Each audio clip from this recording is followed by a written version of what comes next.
must guard against the acquisition of unwarranted influence, whether sought or unsought, by the military industrial complex.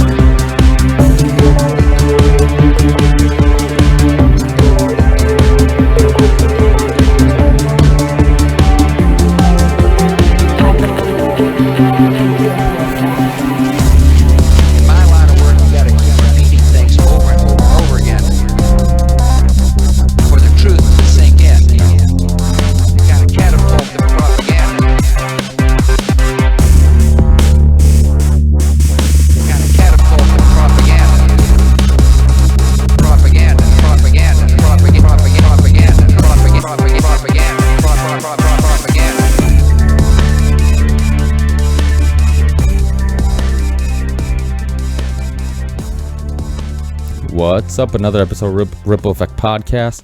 Today we got Keith Hughes. He's a historian. He also has a very popular YouTube channel called Hip Hughes History. I've run into his videos over and over again and just became a fan. I'd run into stuff about the Palestine conflict, about all these historical events and all types of things. I mean, more recently, even the TPP, the Trans-Pacific Partnership, he's done videos on. He's done a video on the history of the Confederate flag. He just does these fun and just easy to keep easy to consume videos on historical events and things that are going on currently, just like the TPP and the Confederate flag debate. And he just gives you all the historical facts and all that stuff. So it's just really interesting, really awesome YouTube channel. So definitely subscribe to it, Hip Hughes History, or you can just look up Keith Hughes. I'm sure you'll find it.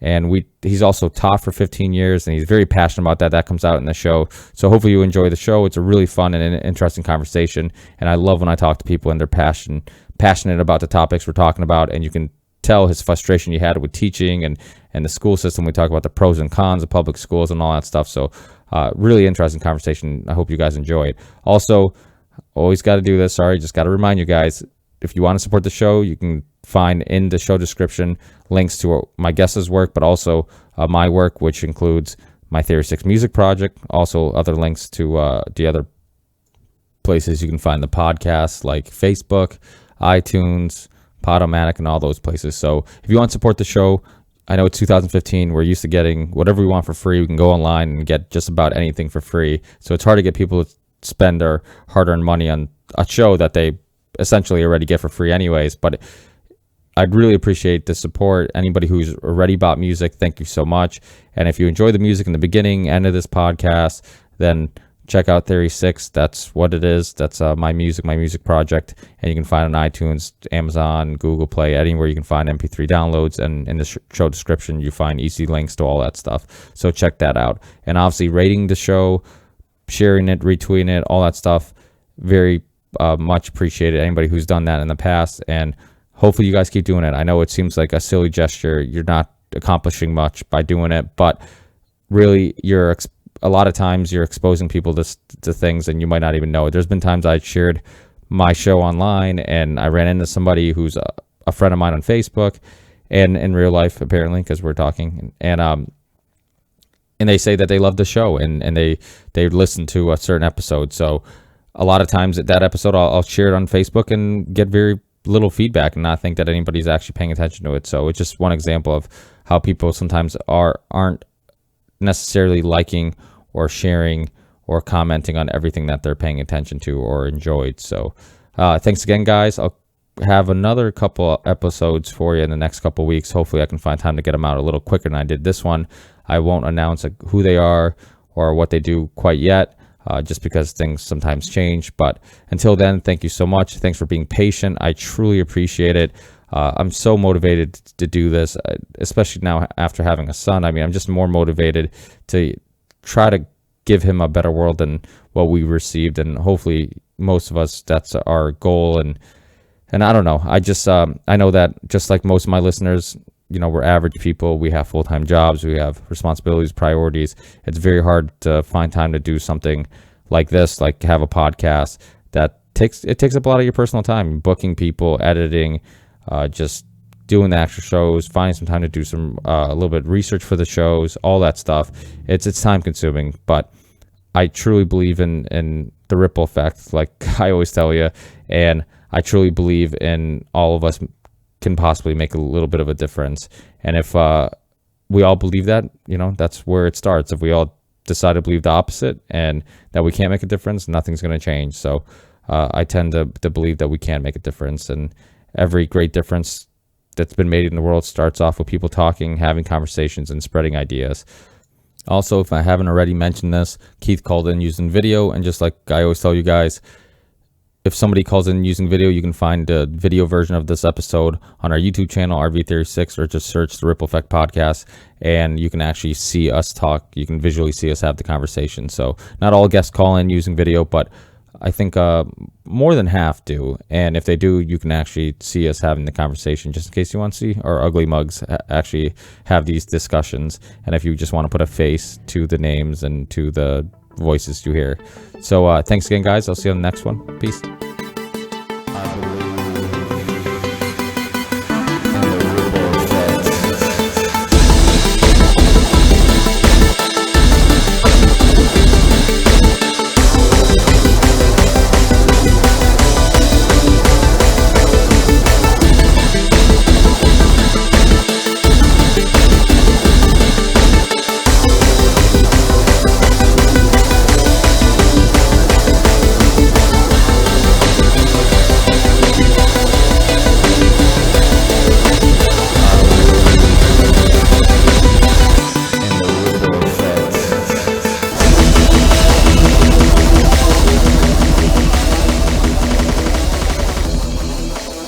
Hey, what's up, Keith? Hey, Ricky, nice to meet you. How are we? Hey, you too. Thanks for being with me. I really appreciate it. Yeah, absolutely. I'm a huge fan of your YouTube channel. It's honestly, it's like a go-to with so many current events, and also just a lot of stuff that I think we throw around, but we never really understand the exact history behind it. Or like you did a really good little video on the conflict in the Middle East and history of Israel and all that stuff. And you did a bunch of good videos on like what is capitalism and socialism and all these isms that we use. And a lot of times I think that with a little help from propaganda, we probably use without, or we dislike without actually knowing what it means. And your YouTube channel is just an awesome just source to kind of, you make them fun, you make them, even though they're kind of like lectures, I guess to use the term lecture, it kind of sounds boring, but you think lecture, you think boring, but it's not, you make it fun. And so what got you into history? What were you always into history as a kid? Did you grow up and just always had a fascination with it, or did you get older and then realize the importance of it, or how did it all happen? It's kind of weird because I'm not really a big history guy, which is kind of weird considering all the history videos I do. I've always thought of myself more as a teacher, as a facilitator of young people's learning experiences. History just seemed like the best vehicle for doing that. They're great narratives, they're great stories, they're fun to tell, and I think it's easier to engage kids with those types of stories rather than with a math story. So, it just kind of came about. Ended up being a history teacher. Is it one of those things where you just understand the importance of history, just to understand? Because it seems like so many things, and I get really addicted with certain parts of the world and their history, and then it's one of those few times where being obsessive compulsive comes in handy, because I end up becoming obsessive compulsive about like the Northern Ireland and their history and what caused that conflict there, and then I get obsessed with the Middle East and all that, and then when you go back, and growing up I heard a lot about World War II, didn't hear a whole lot about World War I. And then I started realizing how important the fall of the Ottoman Empire was to some of the conflicts that are still going on today, and how that's still influencing what's going on today. Just the borders that were made up, and with the Sykes-Picot agreement and all that stuff. Like it was one of those things where just like every time I wanted to understand something that was going on today, here, right now, better, I did a little research on history, and things made more sense. And is that one of the things you try to? Or what influences you to kind of teach history, even though it's not, you don't see yourself? Well, look, I'm not saying it's not important. I'm just saying, in terms of my passion lies more with young people and teaching than it does with the actual facts of things that happened in the past. With that being said, Kids come to high school, and I would think even middle school, really with a blank canvas. They're really not teaching history and social studies in elementary school. So the only things that they're being exposed to are the propaganda machine, right, from the left and the right, and whatever their parents are showing them on the TV. So I feel like it's a sort of side mission to be able to tell history from multiple perspectives. It's not so much multiculturalism as it is really just kind of peeling away the layers. Like you were saying, as soon as you start asking questions, there just seems to be more questions, because history isn't one-dimensional, and it isn't an easy story always to tell, because like life, it's really complicated. So I think that I have a gift for boiling down complexity into something that's digestible for kids. So. Yeah, is that was the thing I was kind of curious about, because I've had Dan Carlin on, which I'm sure you're familiar with, Hardcore History, and it's one of those things where anybody who teaches history or talks about history, there's so many sides of so many stories, and every historical event has different perspectives, and it counts if it's coming from the perspective of those who won the war or those who lost the war, or and it's all about perspective. And do you struggle when you tell these stories and you teach history to show all perspectives and not to maybe just the perspective of because I mean when you research it, do you try to get all sides of the of the table, and you try to get both sides and both perspectives, and maybe historians from different countries and stuff like that? Or how do you research it? Is that a hard thing to do, to know that hopefully you're not adopting a bias from whoever? Right. No, I'm very, very, very conscious about that idea of trying not to be a propaganda machine. And when I research, I do try to, dip my toes into multiple, sourcing from if it's international or national, ideological, and all that kind of stuff. But I think part of the reason why, while not being really in love with history so much, serves my purposes pretty well, is because I can divorce myself from the winners and the losers. Like, I really don't care. They're just as truth. So, going in, I think, with that perspective allows me, I say in a lot of my videos that I'm like Johnny Cash, I'm trying to walk the line, because, we all have our own ideologies and our own lenses. So I do my best to take mine off when I go in. And with that being said, I still am seeing through them. So, buyer beware. Yeah. That's definitely a hard thing to do. I mean, it's one of those things where, I'm a big documentary fan, and I get a lot. I think being in 2015, just so much of us my age, in the 30s or 20s or teens, we get so much of our information from YouTube, from documentaries. We don't read much. There's not, newspapers aren't really relevant. And it's one of those things where sometimes you watch something and you hope that you're not just hearing one side of the story, and I struggle with it sometimes, where I'm always questioning, well, why do I think that's what makes us different, though, man. I don't think a lot of people are going to YouTube with that philosophy. Like you and I and people of our caliber, in terms of how we think, we're going in looking for truth, right? Like trying our best to see it as it should be seen. A lot of people, I think, are going to YouTube to hear what they already think. They're going in for the echo chamber effect, so they can turn on whatever machine is out there that's going to feed them what they want to hear, and that becomes their truth. That's why I think it's so difficult now in terms of politics or lawmaking and all of that jazz to get anything done, because people are just so cemented in their perspective, their ideology, their own truth.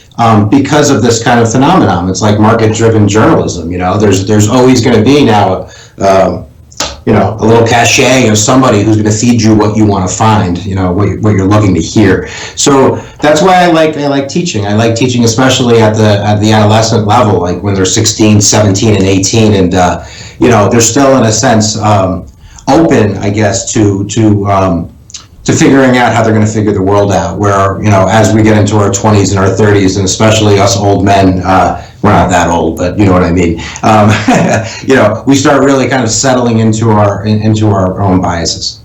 Yeah, I think that's probably a fun age to teach, because at that age, we're all still trying to figure out who we are and what we believe, and I feel like you can still get through to people, but you hear a lot of stories about people who say, oh, I was a Republican growing up because my dad was a Republican, or I'm a Democrat because my dad was a Democrat. And that seems like, a lot of times they get that influence from outside sources, and and then it's hard for them to break through that. It's hard for them to be open-minded, and is that something you see a lot, where sometimes it's just hard people have this established opinion on something based on maybe their parents or friends, and then it's hard to break through that? Because it's not, I mean, people, once they become, I think it's maybe because we're still hunter-gatherer tribal people, where we want to fit in these groups and we like these labels because it's just easier to pick a team and stick with it. And I guess nobody wants to say, maybe I don't know the answer. Maybe I don't know what team I should pick. Nobody wants to say that.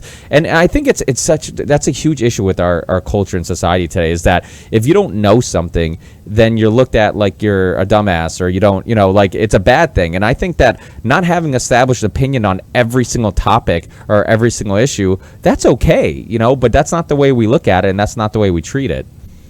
No, I totally agree with you. And again, going back to the idea of why I teach, and I think it depends on where you teach too. All kids are the same, but there's definitely a different political socialization effect going on in different districts. So, honestly, I teach in a very high poverty, very diverse urban setting, and they're not talking about politics too much. So, they're kind of coming in kind of like, I hate school, I hate everything, I don't trust you. So that's like half of my job, is just that kind of making kids aware of socialization and aware of themselves and aware of the world around them. And then the other half, getting them to pass the tests and, teaching content and that sort of stuff. But even that, like when I'm not in a classroom anymore. I did 15 years, which is a man one sentence, by the way. So I always tell people I could have killed a kid my first year, I would have been free.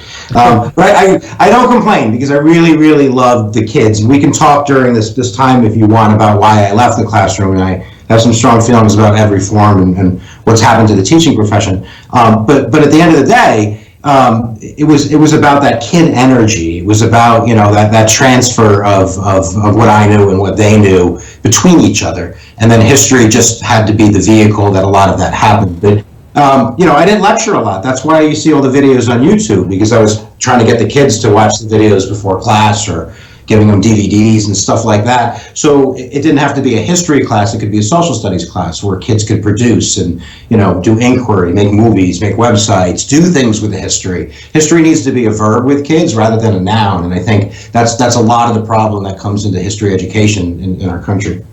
Yeah, well, it's funny because I've had professors on. I've had Daniele Bignelli, and I've had I forget his name, but he has a School Sucks podcast. I think it's called the School Sucks Project, and his whole issue with public schools. And I'm kind of a perfect example of how I guess the school system can fail. I hate to say it fails for everybody, but in my case, it definitely did. I mean, I was born in another country, came to this country, picked up English a little late, so I was always like a little bit behind, and then automatically they just saw me as like, oh, I was just not as smart as the other kids, so I had to be put in special ed, or now I can't keep up, so I must be a hands-on kid because I'm not a book smart kid. And it was funny because I don't know if it was Mark Twain who said school got in the way of my learning, but it's one of that's kind of how I felt, because I left high school feeling like, oh shit, like I don't like to learn. Apparently I'm not a smart kid. That's not me.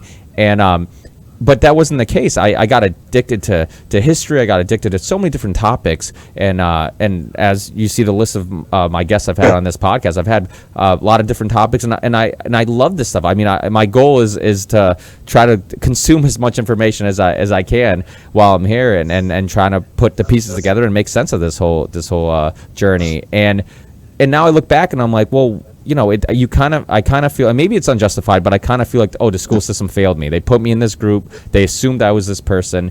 And it's like that book, The Straight A Conspiracy. It's about the idea that, oh, that kid gets good grades, or he's good at math because he's just good at math. I'm not capable of that. He's good at the school game. That's what he's exactly. good at. Exactly. Yeah. If you think about like when public school came into fruition in the late 19th century, the end of the industrial age, it was built for worker bees. And I'm not a huge conspiratorialist. I don't think there's like a puppet master, controlling the schools to create little worker bees. But I definitely think that like the paradigm that was created about what education is and what learning looks like and what a teacher is and all of those kind of those definitions, those operational definitions, do a lot of kids harm. And even the kids that do really well at school, I say that they're just playing a game. It's not like they're learning to love to learn. They're just good at memorizing, or they have a lot of academic discourse at home where someone's kicking their ass to do it, or there's an expectation, or whatever it is, and a lot of kids don't have those things. And especially, I work in Buffalo, right? We have, I think it's like 12 schools that are failing. They're failing, and the state's going to come in and take them over, and and everybody's looking for like the reasons why this is happening, and it doesn't take a rocket scientist to look at poverty levels and learning outcomes. Poof, that's the reason. So until we change the nature, I think, of education and what schools do and what kids do during their day, then, it's going to spit out a lot of people like you and me. I had a terrible school experience. I did really bad. I failed classes, and, I was, made fun of and put in the corner and all that jazz. But like you, it took me to get free of the school system to figure out, what my interests were. And I finally, when I finally graduated college, because I did go to college, obviously, I started reading Kurt Vonnegut. And I think that was like the first time that I actually enjoyed learning. And then I always tell people I learned everything after I graduated college. So I think we're probably on the same wavelength, in terms of that. Yeah, I hated school. I mean, I was a metalhead growing up. I used to wear Iron Maiden shirts every day to school, and just didn't really fit in, and it was a really awful experience. And it is one of those things where I was lucky enough, like yourself, to find something that influenced me. I don't know if it was music or certain documentaries or books or whatever that just I'm like, oh shit, I'm enjoying consuming this information, which means I might actually enjoy learning, even though the school system said I couldn't. And what do you think it is? Do you think that it's a problem? Because obviously, like you said, the common trend is that poor neighborhoods have crappy schools. And I mean, that means that obviously there's an issue with either funding, or we just keep throwing money at it thinking that's going to fix the problem. I know with me, a lot of it was the fact that I wasn't good at testing. And I was the first class that the MCAS was required to basically graduate. And so everybody taught to that test because the teachers were concerned that if their kids didn't pass, that means they weren't doing their job. It's a big freaking game, and there's lots of reasons why schools like my schools that I teach in are failing, but they're not the teachers and they're not the kids. It's just there's not a lot of academic discourse, so kids are coming in 2 or 3 years behind academically in terms of reading levels and things like that. They don't have the same resources outside of school. You can pour resources into a school, but if a kid leaves and he's going home and he's not eating dinner and there's 15 people living in an apartment, it doesn't really matter what you do. And then the type of education that we feed that kid, where we can feed a kid from the suburbs maybe and get away with it because they have all of these support systems and they're playing the game. The kid in the rural school or the urban school a lot of times won't play that game. He's kind of like, fuck your game. Really, because he's got bigger problems in his world. So I think that, at the end of the day, for me, it was always about redefining what learning meant. And not so much test outcome. And I think that good teachers can get good test outcomes with anybody. We could talk about that too. But at the end of the day, it was about what they were doing with their time. When I thought about if I was lecturing to my kids, or what a lot of people did, giving notes or worksheets or yada, yada, yada, how many decisions did that kid make during that class? Real decisions, like when he thought about it and said, I want to do that or that or that or whatever. And if you think about it, like how many real decisions did you make sitting in front of the teacher? It's probably a handful of decisions, and most of them were, should I cut? Should I have to go to the bathroom?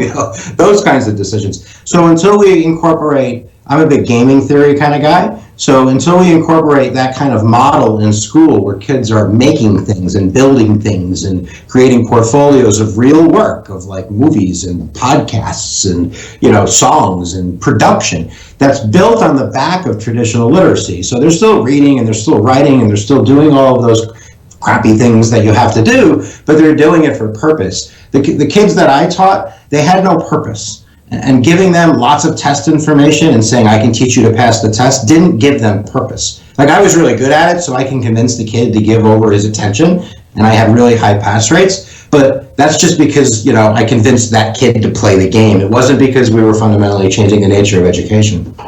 Yeah, I think that's huge. I mean, we have to teach critical thinking, and I think using just imagination is super important, because, I mean, unfortunately, the things that always get cut is art and music and things like that, which I think are super important, because you look at it, like, we're all capable of, when we're kids, we're all capable of being creative. We love drawing drawing, painting, playing with blocks. We all do these creative things, and then eventually, little by little, it's like they get you kind of start drifting away from that, and you start drifting. If you think about it, like in the real world, they're always talking about like college and career readiness and rigor and data and all these big, heavy, scary things. At the end of the day, if you're going to be a successful human being, you need to be able to produce. So, I understand like the complaints, and I'm on that bandwagon. We shouldn't be cutting art. We shouldn't be cutting music. But at the same time, if that is happening and there's nothing that you can do, well, then you, the math teacher, the English teacher, the history teacher, you should be bringing art and music into your design, into your curriculum, into what kids are doing in your classroom.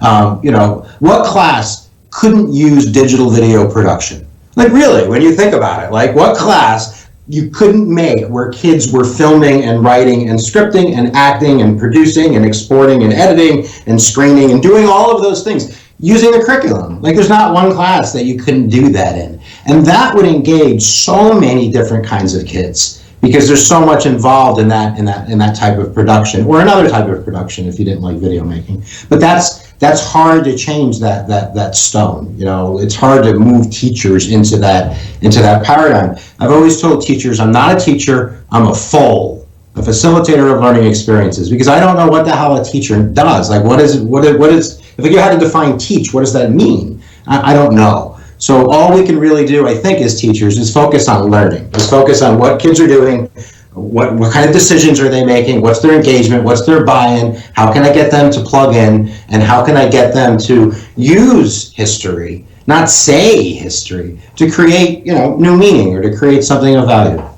Yeah, I mean, it's amazing when you relate certain things, like if you're teaching history, you're teaching whatever, and it relates to the child or kid or whoever, then you remember it. I mean, it's no different. You have a conversation. I mean, and then there's certain things that will stick out because you can relate to your life, and you can. I remember, I've used this example on the podcast before, but I always say now I'm so infatuated with World War II and World War I. If somebody told me, like, World War II, if Hitler won, we could all be speaking German right now, or who knows, we could have some alternate history like that. If somebody told me that, I'd probably pay attention. I'd be like, what did the teacher just say? Like, did she say, and I would be paying attention. And I think it's one of those things where we don't, and we sugarcoat a lot of history, unfortunately. It's like we don't really tell the history of, you have the whole Confederate flag controversy going on right now, and it's like a lot of people don't realize how bad it really was not that long ago. And we're to the point where politicians were taking pictures with people hanging, and there's politicians in the South had to be a member of the KKK if they wanted to win an election, and all these crazy things. And even way back when eugenics times, where they scientists were writing that Africans just scientifically weren't as smart as Europeans or whatever. And it's just like, it really wasn't that long ago when you look at a history. And I think some of the sugarcoating stuff, I think some of it is what makes it less interesting to kids, because it doesn't grab you, because it's all this, it's almost like you're trying to create just patriotic kids who are just like Americans, America's awesome and all this stuff. And you know what it is, man. You know what it is. I don't think that, like, there might be teachers like that. I think I had a couple teachers like that were like, really patriotic, and they wanted to kind of throw that into you. But most teachers, I think, are just, you don't understand how stressed teachers are right now. I mean, it really, over the last 10 years, the profession has completely changed. It used to be an art. It used to be something that I felt I was a professional and people trusted me to do my job. And now it's like everything's under a microscope, and everything is a data form, and everything is, why'd you make that decision, and where's your learning objective, and show me your results. And it really is like a constant, like, jumping through the hoops of fire kind of game. And I left the classroom. I was like, I can't do it anymore. It's just too crazy. So I think that if anything, they're just following the script. They're just following the textbook. And, if they've ever read a book of, the politics of how textbooks are written, they would throw up inside their mouth, but they don't have enough time to read that book. So they're just going through the hoops. The new textbooks in Texas just were released, and there's no mention of the KKK or Jim Crow. They took it out. So, I don't know how many teachers are going to be, that much of a rebel to push the envelope and go, well, I'm going to teach it anyway. I would do that, and I'm sure you would do that. But most teachers are just going to be like, okay, chapter 5, chapter 6, and then it's just going to get lost. And that's why, people that write textbooks and politicians have a lot of control over what curriculum gets taught. And that's a shame. Yeah, and I heard this similar thing in Russia, how they're the way they're teaching about Stalin and all this stuff. They're kind of rewriting history, and it's I think that's like you said, that's one of those things we never really think about, is how really our perspective of history or some period in history is all dictated by the books we read and what we're taught, and that can all be influenced and molded a certain way. And so was it a lack of flexibility that drove you away from the profession? To be honest with you, I was really good at what I did, and I work in a very dysfunctional school district, so it's almost like, as long as there's not blood coming out of your door and you have good test stats, they kind of leave you alone. But I felt like that coming underneath my door, like, there was more data meetings. They're obsessed with data, like completely obsessed with data. Like, really, it's a little bit cult-like. It sounds like the corporate world, just the way it really is. No, it completely is. And I tweet a lot, and I would always joke, and I would say, data used to be my friend, and now it's my abusive spouse. Because really, everything you do, they're like, well, where's your data? Why'd you make that decision? Why'd you teach a lesson like that? You have to have some kind of results from somewhere that influenced the way that you did that. Come on, show it to me. And it was just nuts. Like, they come in your room 10 times a year now with a rubric long enough to hang a man. And you one of the things is, I tell you this quick story, Ricky, is you have to put the learning objective on the chalkboard.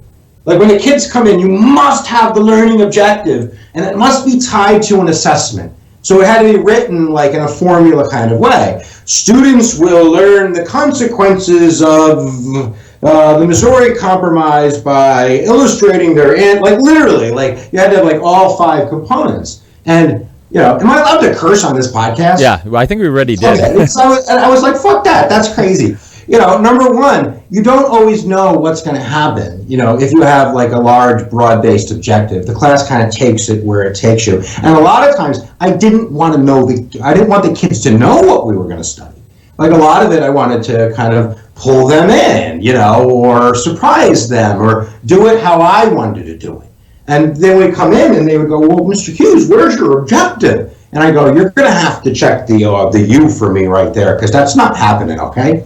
But that's just because I have tenure, and I have a big union, and I have big balls. But that's not happening in 95% of classrooms. I teach at the graduate level, so I teach teachers who are looking for jobs, and they're petrified. They're petrified. Number one, they're not going to get a job, and number two, if they get a job, they're going to lose their job. So if you tell these people, to shake your stick, they'll shake the stick. So a lot of that, and you said it, it's the corporate world. I'm not a huge conspiratorialist. You've seen my videos. I'm pretty level-headed and pretty pragmatic. But there is big, big money in Wall Street and hedge funds. Cuomo's got it. They're using their power as government officials to feed their coffers at the end of the day. And that means taking over public schools and giving them to private entities in the name of saving children, which is really disgusting.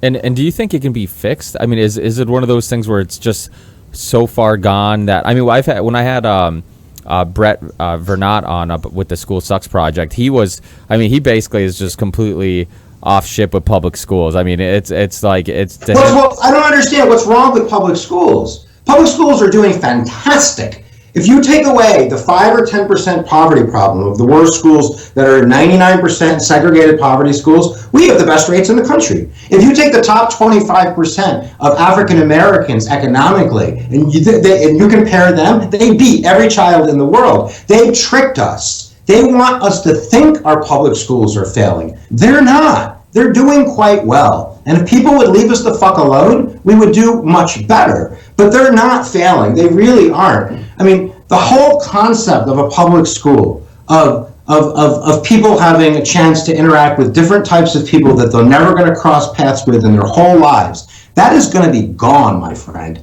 It's going to be gone because everything is being charterized, right? They go, oh, parent choice, school choice, school choice. You have a choice. If you want to have enough money, go to private school, go to private school. But what if my parent doesn't care about me? Does that mean I don't have a choice?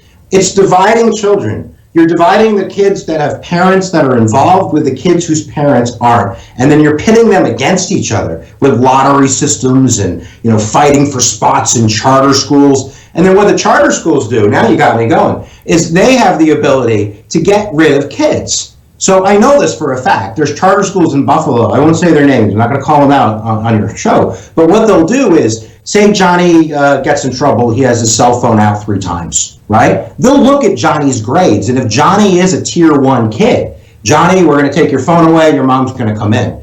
But if Johnny's a tier 3 kid, he's on the bottom level, he gets bad grades, they'll kick his ass out. They'll go 3 strikes and you're out. And guess where Johnny ends up?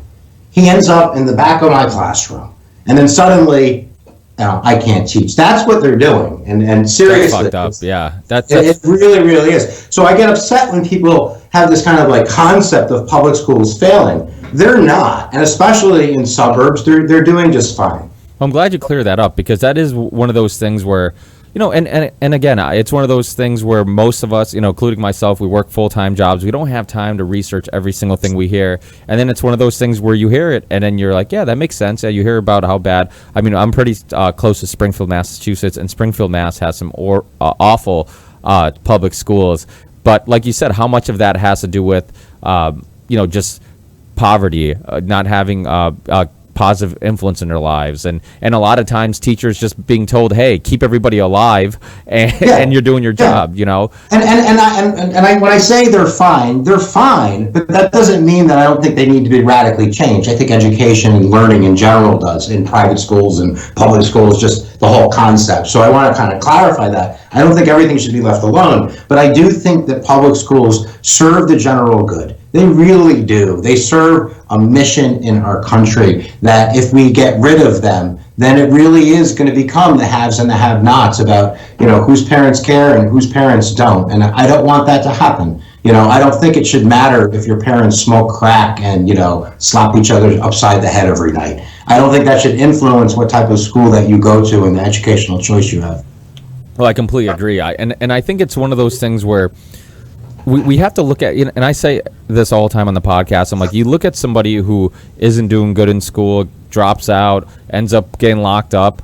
They didn't have positive influences in their lives. They didn't have, they might have not been given the book that changed my life, or, that could have possibly changed their perspectives in life. So my point is that I could be them if I was in their situation. They could be me if they're in their situation. Oh, most definitely. Yeah, that's right. I always, whenever I see a homeless person, I'm like, that could have been 3 decisions from me. Yeah. You never know. Yeah, I was one ecstasy pill away from being that homeless person. But yeah, no, I completely agree. And I think that's one of those things where, this one thing that I constantly hear is just, welfare, this, and I'm just like, are you serious? It's one of those things where just like, I get upset about corporate welfare too. Well, yeah, that's my point.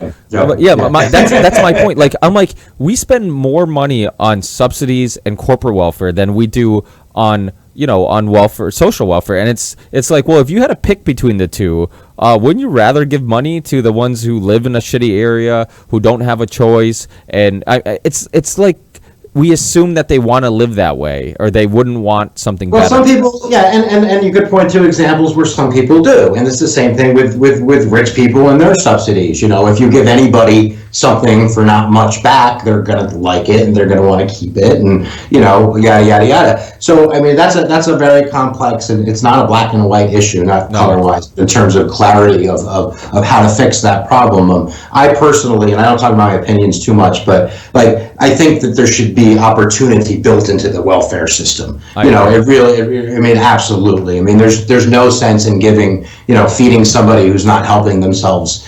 I don't know what the answer to that is, but it's probably investment. It's probably, what's the word called? Jobs, probably jobs. A long time ago, you could be communist and believe the government could create jobs. but not so much anymore. Well, it is a weird thing because it's like, how do you fix it? And there are absolutely people who just mooch off it, and they don't look for any way out of that situation. Because a lot of times there isn't. Like, a lot of times, and especially if you got a strike against you, let's say got caught selling weed when you were 19 or something like that, you're fucked.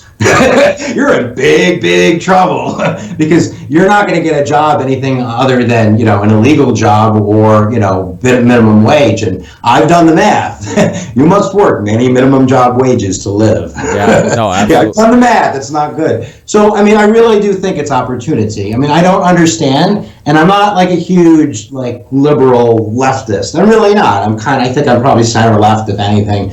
But it just doesn't make any sense that we'll spend billions and billions of dollars on nonsensical things when we could be building things like high-speed railroads and new bridges and a new highway system or internet line, whatever. Like, let's build the shit. Why not? Everybody else is. China builds it, right? Yeah. So why don't we build it? And then we could hire people. And then that just, I know that's Keynesian and it sounds like that, but who else is doing it? Who are we waiting for?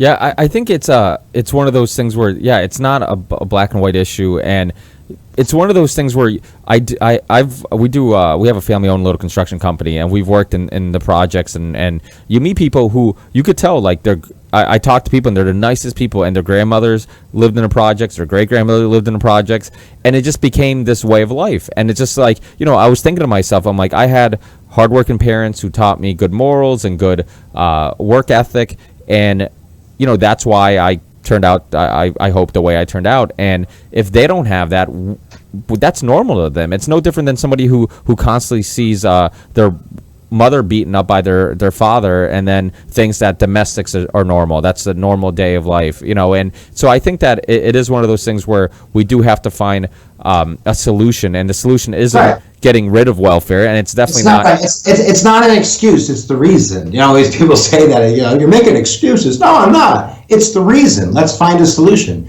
And part of the solution, obviously, is people have to be responsible for themselves. And we have to make sure of that as well. But it's probably a little bit more in the middle than I think people realize. But yeah, and I think it's one of those things too that history kind of tells you how this all happened. There's a great documentary called "The Blood and Crips Made in America," and it sounds like a gang documentary, but so many people told me how good it was that I watched it, and it really wasn't as much.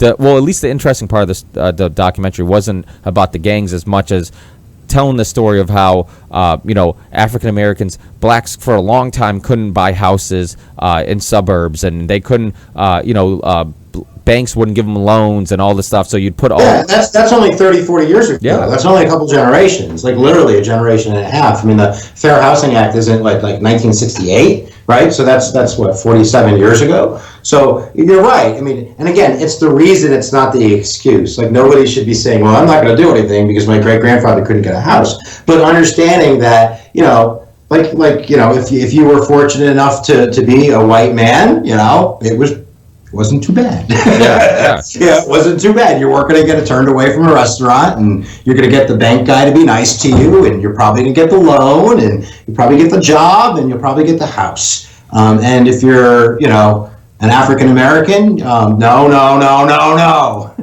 that's the thing. But again, that's just the history. It's not an excuse for anybody moving forward. But you're right. Yeah, it's not an excuse, but I think that history is important because I think it's easy for somebody like myself or you to wake up one day and being like, well, if I'm working, why can't they work? Or why can't this person work? Or why are we giving, a group of people welfare and not looking at, well, how did that happen? And how much of it was probably self-inflicted by the people who are now complaining about it. Right, and why the hell am I worrying about that when there's probably 50,000 things that are more important to worry about that are affecting my life? I really do think that it's just an awesome distraction. It really, really is. Not that it's not a problem, that we don't need smart people on it fixing it, but there's bigger, huger problems that are going on globally and environmentally and whatever. That's probably what people should be thinking about, but they don't think about those things. Yeah, no, you're absolutely right, and I think a lot of it probably is the fact that we try to get they try to get us fighting over these issues that really are issues that just cause debates and arguments, and it kind of keeps our attention off what's going on in the Middle East, what's going on with military spending, what's going on with the lack of infrastructure, with the fact that I just had somebody from the documentary Pump on my last podcast, and I was really excited about telling that story because I think it's really important that people need to know that how we don't have alternative or energy crisis. We have just a lack of using alternative energy and using ethanol and solar panels and all this stuff. And I think that these are issues that we could all jump on board and that we can all fight for and we can all agree on. We don't fight over. And I think that a lot of times, like you said, a lot of these other issues, like people who complain about welfare, but yet don't realize that we're spending billions of dollars paving streets in other countries, blowing them up and then paving streets, but yet most of us don't drive on one nicely paved street in our daily commute.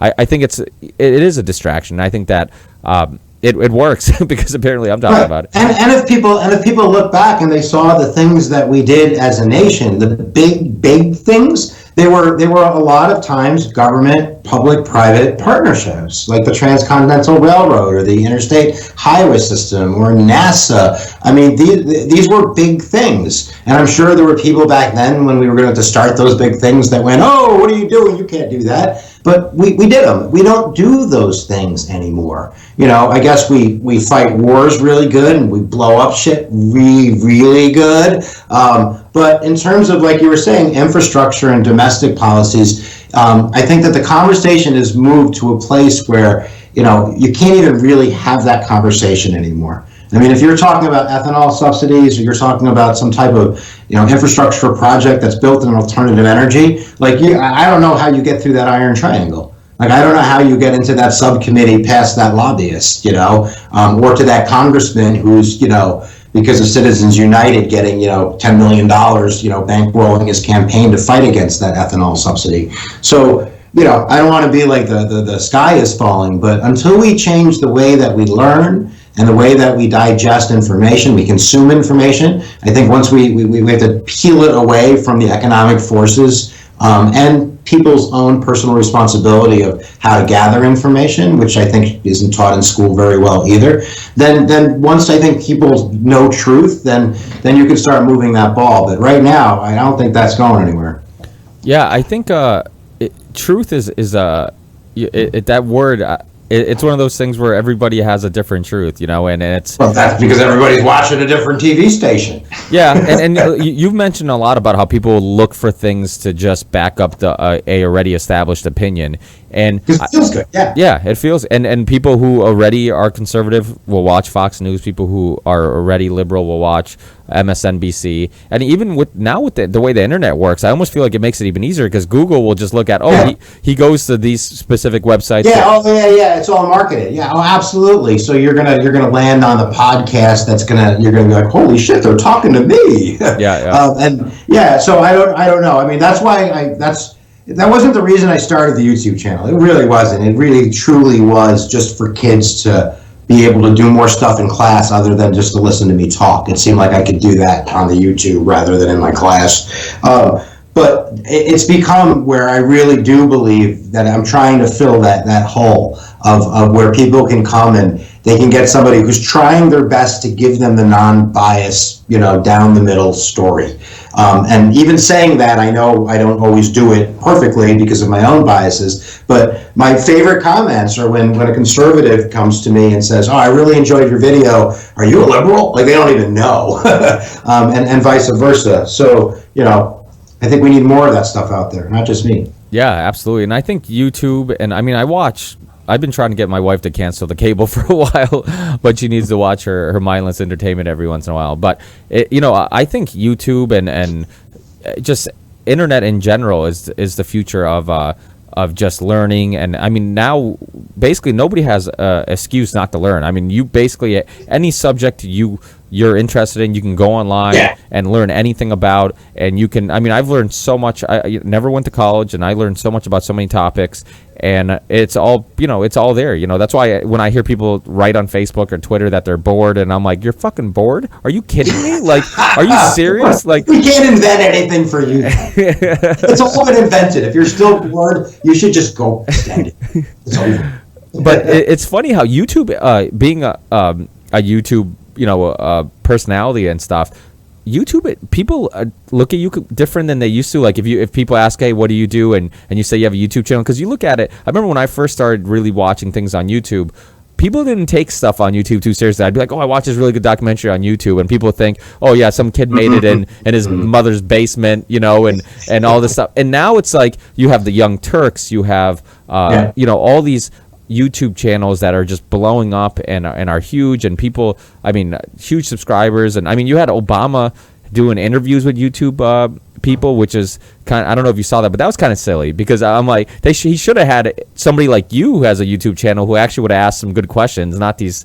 I don't know what I think. Personally, I just think he's on damage control. I think that's why he's on the Mark Maron podcast and he's doing all these interviews. I just think he's trying to change his legacy a little bit. You can give me your comments on that, but he's got nothing else to do. What's he going to do? He's going to run for re-election. I mean, and I'm not going to talk too political, but, he has been doing stuff. Like, I don't like what he's been doing, but he's been working very closely with the Republicans. Remember, they were like, oh, Obama's the divider. He could never unite. Well, they united over the Pacific Trade Pact. They really got their hands around that one. The TPP, so, Yeah, I mean, if I'm sure you've done podcasts or talked about that, but that thing's a monster. That's some scary business. That is fucking scary, because I mean, it reminds me of NAFTA. Like, I went back and I saw debates with Ross Perot, and just seeing him, and seeing them defend other politicians defend NAFTA. It's like they're feeding us the exact same bullshit as they fed back then. It's like,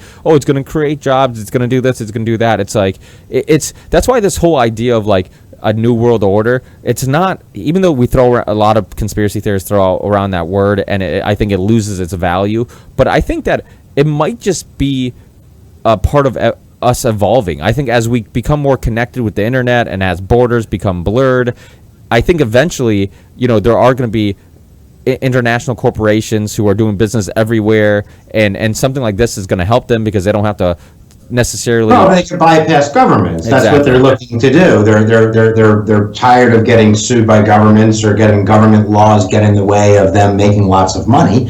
So some of the TPP, now I'm going to forget the initials, but they're basically corporate courts where, rather than going to a government, let's say, I think the Mexicans did this to us in the World Trade Organization where, it was the Meat and Labeling Act, where they had to label the meat for the origin. Yeah, and as soon as they did that, they went to this kind of like corporate World Trade Organization court, and they ruled against the United States. So the United States either had to pay Mexico the amount of money they lost from this law affecting them, or even though the bill had like 95% approval, they had to repeal the bill. Guess what they did 2 weeks ago? They repealed the bill. I mean, yeah, that stuff is scary. It definitely is. I mean, I'm not an isolationist. I mean, it's a very nuanced thing, trade and, like you were saying, our interconnectedness and all this kind of, this kind of jazz. But it does seem like that, like, the corporate pick-me-up is pretty big in NAFTA and the TPP and all this stuff. Yeah, and it seems like it's not a new thing. A lot of history, when you research history, it seems like it's the same shit happening over and over again, just with different characters. Like, it's just the same story, different characters. Yeah, just with lots more money each time. Yeah, exactly. Because I mean, I don't know if you watched the documentary series. I believe it initially was a HBO series, The Untold History of the United States. I've watched most of it. Yeah. Yeah, and just to see how some of those presidents from just ran on the same bullshit that they run on today, like, we just had a Democrat, now you need a Republican because he sucks, and then I'll do this and do that, and then a Republican sucks, then a Democrat will run and say, now we need change, so vote a Democrat. And it's just like they're capitalizing on our lack of long-term memory, and that we forget that, oh shit, they just told us the same thing 4 years ago. And it's same thing with wars. It seems like, Vietnam happened and everybody agreed that, oh yeah, that was a complete fuck up, and then terrible idea. Let's do it again. Let's do it again. And Iraq, and I think Iraq in history, it's going to be looked at in similar ways. I mean, and I think it already is. Yeah, I mean, it totally already is. I think that story has been laid down in terms of it being just a colossal, stupid thing to do. But isn't that one of those things that kind of scares you? Because you look at, like, in the, what was it, 52 or 53 in Iran, when the U.S., or the Western powers, I don't know if it was... CIA. It was maybe the CIA, the British. Yeah, the British and CIA funded the taking down the democratically elected president of...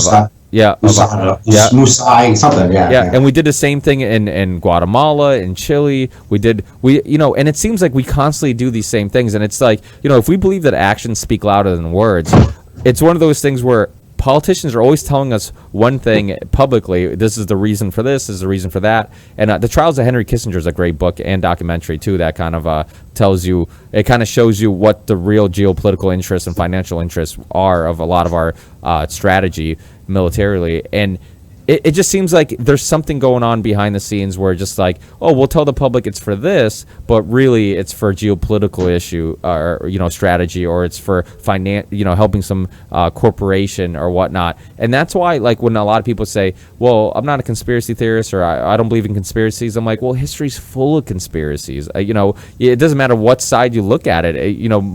All these events. I mean, if you believe that Oswald killed Kennedy, that was a conspiracy. If you believe that the CIA killed Kennedy, that was also a conspiracy. So it's just one of those things where I feel like, and obviously the CIA after the Kennedy assassination try to pollute the word conspiracy theory and kind of anybody who used that term. You must believe in aliens. Exactly. Like everybody's a tinfoil hat wearing, and that's Oswald's anniversary was yesterday. Really?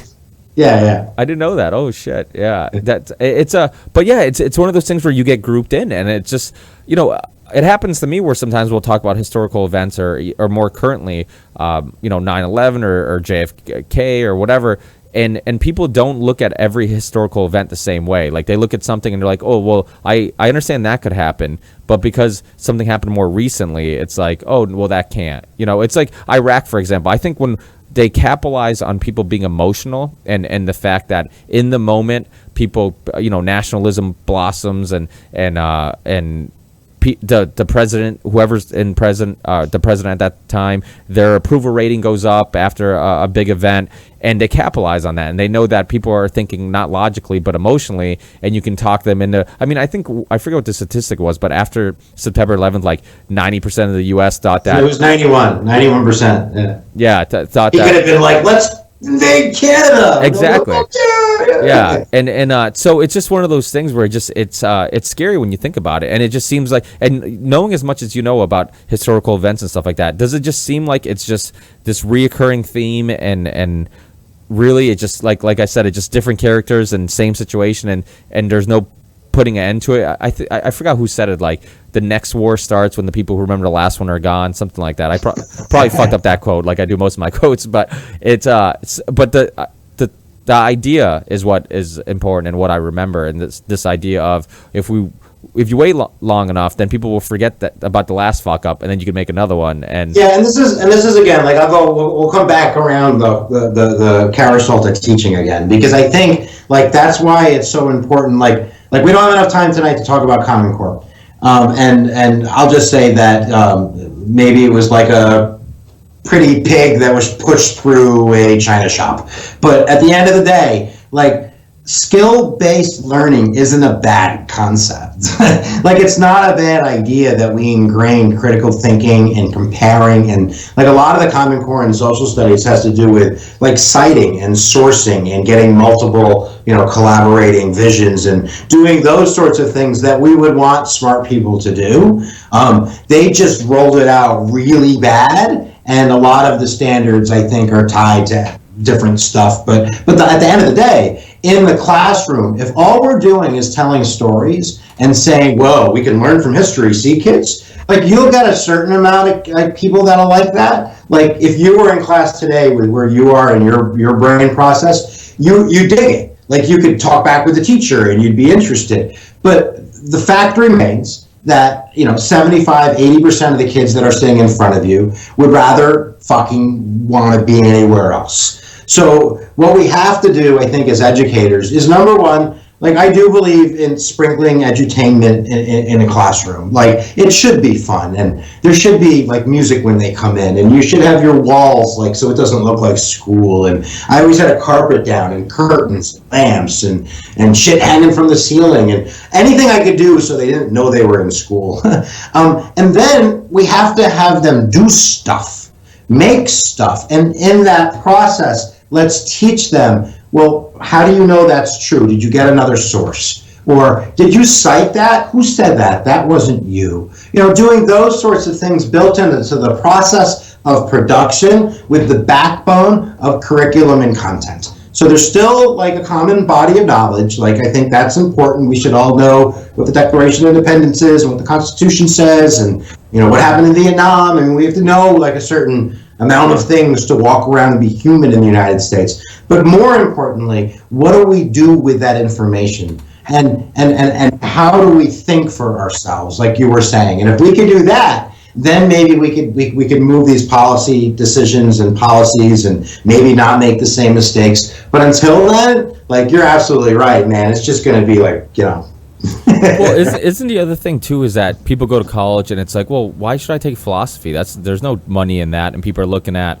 oh, well, I should take business. I should take, I want to get a Wall Street job. I want to, and it's you people are. But if they've already thought that, they're already fucked, because they're they don't have the mindset of what a humanities kind of thing is. Like, if all you're thinking about is how do I make money, you have to want to open the book. You really do, in order to be, like a liberal person. Not liberal ideologically, but in terms of like having a base of knowledge and being interested in the world around you. So, if you have to take a philosophy class for that to happen, like, that's probably not going to happen. Yeah. Like me and like you, it happened after we got out of school. When we found, ourselves in terms of what we were interested in, and then I wanted to learn about, the Kohlberg psychological experiments, or I wanted to learn all about the Compromise of 1877 because it's a really great story. But I don't know how much we can do that in the classroom other than trying to get kids engaged by going back to what I said in the beginning, giving them ownership and giving them the power to make decisions and giving them the ability to make things that are important to them. And if we can do that, then I think we can get a lot more kids into the educational fold and start to redefine what it means to learn. Yeah, I think one of the things that really got my attention when I was younger was Michael Sandel, Professor Sandel, he worked at Harvard, and he taught a class and put his whole course online for free. And it caught my attention, and he would teach a class by almost students not realizing he was teaching the class. He would get people engaged. He'd open up with a question and get students to debate each other. And I'm just like, holy shit, like, if school was like this, I'd love this. And so, like you said, it's so important to get kids engaged and get kids to critically think and not just memorize information and do that. And I just had a son, my first child, in February, and that's thank you. And it's quite the journey, and it's one of those things where, like, that's one of the it's something that's always been in the back of my mind since I found out I was having a child, is that I want to do my best to and hope that I can get through to him to critical think and use imagination and all this stuff, and maybe earlier in life than I did, and hopefully plant seeds of interesting topics and things, and just one thing you always hear is like, oh, you just have to teach them to think. I had James Corbett on, and he had I believe a son also not too long ago, and he was talking about how the most important thing is like teach your child how to think, and then the rest will come. But it's like, how the fuck do you do that? How do you teach them to? It's you give them permission to play. You really do, just to play and be in the world around them. Like, when you think about it, who teaches us to speak? Like, who teaches us how to talk?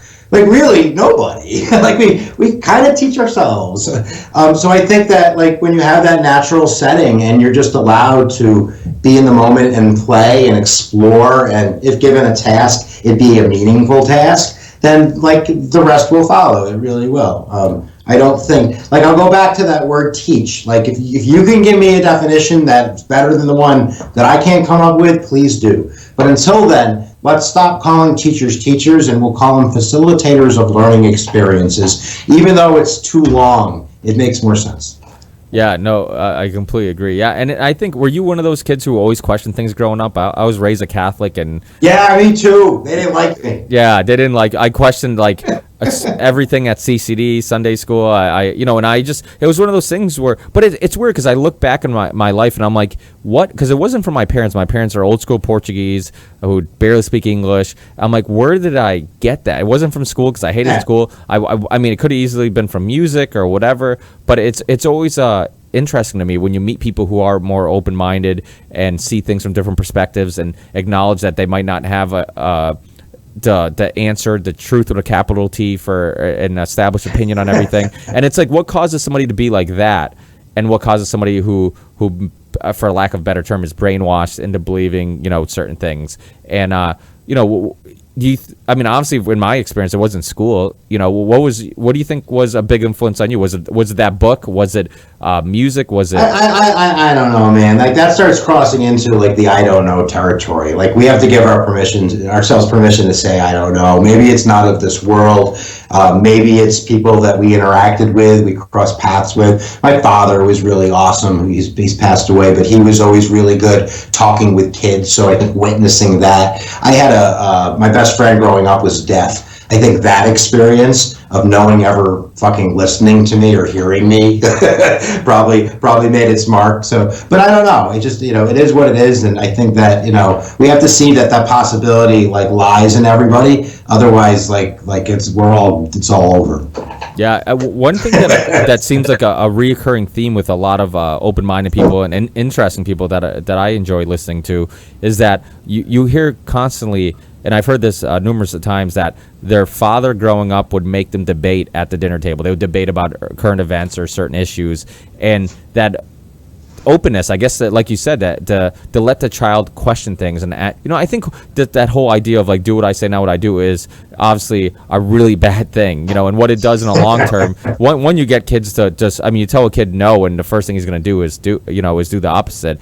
But I think we have to, like, one thing I learned, and I've said this on a podcast numerous of times, one thing I learned as becoming a parent and becoming, I guess, an adult, even though I don't really feel like one, I don't know what that should feel like, but it's one of those things where we realize like we don't have everything figured out. And when you're a kid, you have all these adults telling you that, listen to me, I have it figured out. I know I have this wisdom, I have life experience, so I'm right, and that's why. And nobody really explained like, well, explain to me why you're right or where that opinion comes from. Or anybody that says that, don't listen to them. Exactly. Yeah. Anybody who says I'm an expert, go. Ugh. Yeah.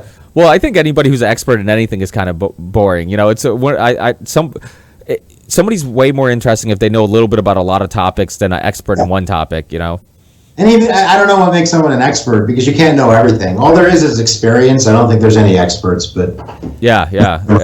But yeah, that it's just to me, it's a really important lesson to teach and I'm gonna be open to it. At least I'm saying it now before he's old enough to talk. I'm gonna be open to the idea of, if I say not to do something and he disagrees with me, then why do you disagree with me? And maybe I might be wrong, and to be able to have that conversation. And I have two daughters, 17 and 15, and my 15-year-old always tells me, because she hates history, she won't watch my videos, she doesn't want me to hear me talk about it. And I go, what's wrong with history? And she always goes, Dad, there's no history in my future. So what the hell am I going to say to that? Well, I tell people all the time who don't like history, I'm like, everything, whatever topic you're into or whatever interest you have, there's a history to it. If you're into cars, you can learn about old cars and how. Yeah, she's got to figure that out herself. Her dad's not going to tell her. Do you think do you think it grounds you? My wife's the exact same thing. She could give a rat's ass about anything I do. I'll be so excited, like, oh, I got Abraham Bolden coming on. He was the first black Secret Service agent on a presidential detail, and she's like, oh, that's cool. Dinner's ready, and I'm like. Wait. Well, it's like same thing. Really? I don't think my wife's ever watched one of my videos. My wife's 350 videos. That's a lot of not watching videos going on at the Hughes home. That is hilarious. Yeah. And speaking of, I have to get ready to go soon. Yeah. Yeah. So, But hey, well, thanks for being with me. I really appreciate it, Keith. Keep up the great work. I love just going to your to your YouTube channel and constantly. I have a website now. I just built a website like yesterday. So if you go to hiphughes.com, all of the videos are now arranged so you can see them all at one time rather than just throwing darts at the YouTube page. Yeah, and I highly recommend people to go there and tell. I mean, you just have awesome topics, and like I said, the Confederate flag one recently, which I thought was obviously really relevant, and telling the story of that, and just everything from the isms, and like I always say, we use socialism and capitalism. We call people these words and never really know what they mean. No, we don't know what they mean. Yeah, so definitely check out his YouTube channel. As most people know, I'll have the links beneath the show episode info. So thanks again, Keith. I really appreciate it, and then enjoy your your summer. Yeah, you too, Ricky. It was great talking to you. We'll cross paths again, brother. Hey, absolutely. Thanks, Keith. All right. Good night, everyone. Yeah, Bye-bye. bye.